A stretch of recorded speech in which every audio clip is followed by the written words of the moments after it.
여포에게 통수를 시게 맞은 유비는 여포와 한통속이었던 원술의 거센 공격을 받았습니다. 땅도 병사도 잃은 채 꼼짝없이 먼지가 될 대위기에서 갑자기 구원자가 등장했으니 바로 유비를 이 꼴로 만든 장본인 여포였어요. 여포는 원술군의 대장 기령과 유비를 동시에 초대해선 잔치를 열어 먹고 마셨습니다. 모두 어안이 벙벙해져 있을 때 여포가 이렇게 말했어요. 난 전생 싸우는 걸 좋아하지 않소. 다만 싸움을 말리는 걸 좋아하지. 지금 내가 저 끝에 세워둔 극의 가지 부분을 정확히 쏠 테니 만약 적중하거든 모두 화해하고 빗나가거든 둘이서 끝장을 보든지 알아서 하시오. 믿져도 본전이라 나름 기대를 갖고 왔을 유비는 이 되도 않는 말에 가슴이 철렁했을 겁니다. 하지만 어메이징하게도 여포에게서 날아간 화살은 극의 가지 부분을 정확히 맞췄다고 해요. 지켜보던 사람들이 모두 놀라 여장군은 하늘이 내린 힘을 가졌다며 감탄했다고 하죠. 이 에피소드는 여포의 행동이 너무 터무니없는 데다 묘하게 익살스러우면서도 극적인 것이 나관중이 지어냈다고 해도 믿을 것 같아요. 더구나 유비가 죽게 냅둬야 한다는 부하들의 주장을 유비가 죽으면 원술이 바로 나를 공격할 거라며 반박하는 모습은 얘가 뭘 잘못 먹었나 의혹이 들 정도입니다. 하지만 게임 오버 직전에 유비를 구원하는데 술 몇 잔과 활 한 방으로 그걸 해냈다는 점에서 그 창의력과 기량에 박수갈채를 보냅니다. 여포가 사람은 틀려 먹었어도 사람 중엔 여포라니까요.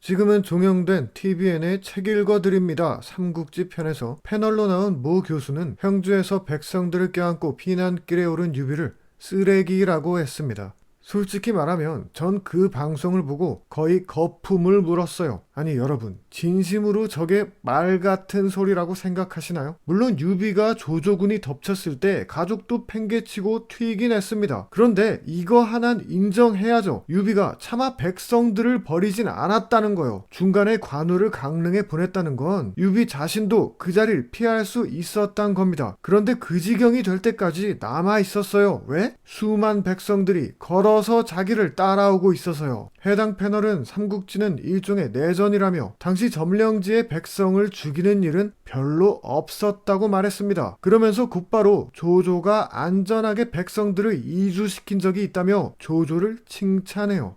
이 부분에서 웃으면 되는 건가요? 백성들이 자발적으로 따른 유비는 쓰레기고 백성들을 수십만이나 학살한 조조는 모범적인 지도자다 이 말인 거죠. 제가 진짜 열받는 건 삼국지라는 책을 소개하면서 삼국지를 얘기할 때 빠뜨릴 수 없는 명장면의 총본산을 별 신하라 까먹는 개소리로 덮어버렸단 겁니다. 조는 주군의 아들을 갑옷 안에 품은 채 적진 속을 헤쳐나왔고 장비는 홀몸으로 다리에 우뚝 서서 조조의 대군을 막았습니다. 이런 영웅담이야말로 우리가 삼국지에 빠져들 수밖에 없는 이유가 아니던가요? 그렇다면 그 감동의 전달에 온전히 집중하는 게 더 나았을 것 같은데요. 책 읽어드립니다 라는 타이틀을 달았다면 더더욱 말이죠.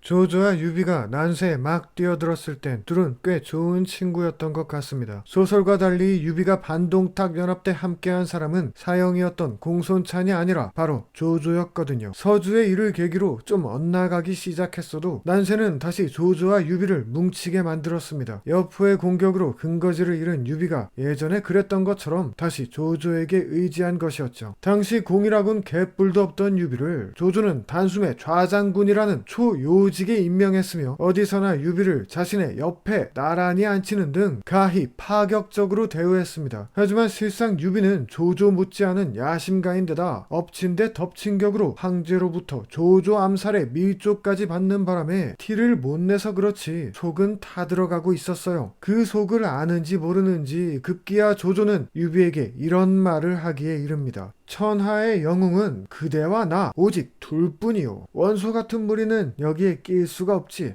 표정을 겉으로 잘 드러내지 않는 유비도 이때만큼은 들고 있던 수저를 떨어뜨렸다고 합니다. 정사만큼이나 우수한 사수로 평가받는 화양국지에선 유비가 수저를 떨군 후 이렇게 말했다고 적고 있습니다. 성인들도 천둥벼락이 치면 낯빛이 바뀐다고 하더니 참말로 그러네요.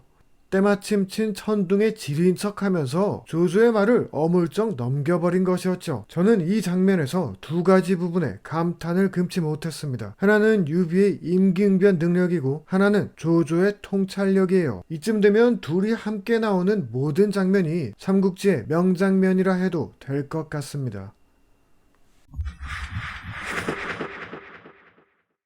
관우의 원수를 갚긴커녕 일흥에서 대패하면서 유비는 그대로 무너져 내렸습니다. 마지막을 직감한 유비는 유선과 제갈량을 불러 다음과 같은 유언을 남겼어요. 착한 일이 작다고 해서 안 하면 안 되고 악한 일이 작다고 해서 하면 안 된다.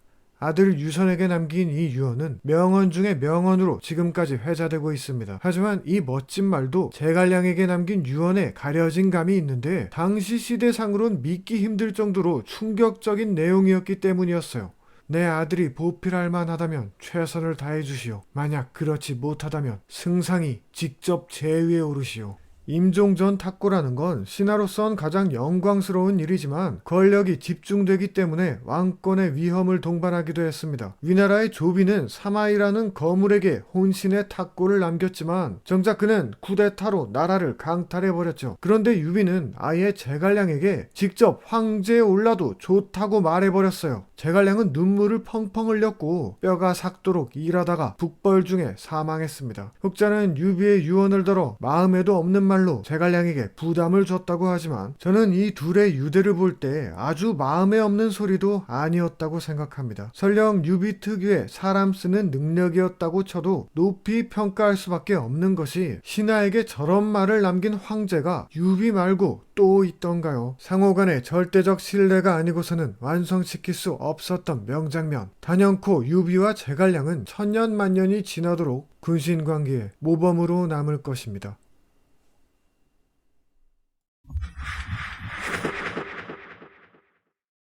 관우가 조조에게 항복했을 때 많은 이들이 커다란 의구심을 품었을 겁니다. 유비의 오른팔이었던 사람을 제대로 써먹을 수 있을까? 진정 관우가 저럴 가치는 있는 인물일까? 이런 의문들을 불식시키는데 관우에겐 오랜 시간이 필요하지 않았습니다. 연진에서 원소군과 전투가 벌어지자 원소군이 자랑하는 대장 알량의 목을 직접 베어와 버렸거든요. 정사에 의하면 관우가 이 짓을 하는 동안 원소군의 누구도 그를 막을 수 없었다고 합니다. 이 사건 하나 때문에 관우는 정사공인 최고의 무예를 가진 것으로 평가되며 판타지를 현실로 가져온 괴물이자 타의 추종을 불허하는 카리스마를 갖게 되었습니다. 하지만 공을 세워 보답하겠다는 약조가 이루어지자 관우는 조조에게 받았던 선물을 모두 놓아두고는 유비에게 돌아가 버려요. 소설에서는 관우를 보내주지 않으려는 조조가 온갖 꼼수를 다 쓰는 걸로 나오지만 정사에 기록된 조조의 말은 다음과 같습니다. 그는 자신의 주인을 찾아간 것이다.